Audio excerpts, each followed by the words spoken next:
শেখ হাসিনার কারণে বঙ্গবন্ধুকে আজকে বাংলাদেশে অপমান করেছে।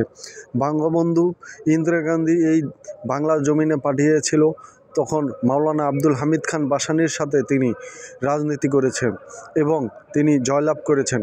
আজকে শেখ হাসিনার কারণে আজকে এই অপমান অপদস্থ হয়েছে বঙ্গবন্ধু শেখ মুজিবুর রহমান। মাওলানা আব্দুল হামিদ খান ভাসানী সর্বপ্রথম বাংলার জমিনে এই ইসলাম কায়েম করেছেন এবং রাজনীতির গুরু তিনি। তার থেকেই বঙ্গবন্ধু রাজনীতি শিখিয়েছে। আজকে মাওলানা আব্দুল হামিদ খান ভাসানী এবং প্রেসিডেন্ট জিয়াউর রহমানকে এই শেখ হাসিনা যেভাবে অপমান করেছে এবং তার ছবিস্তক তারা অপমান করেছে।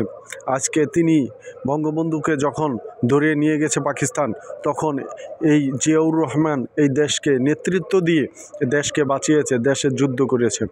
আজকে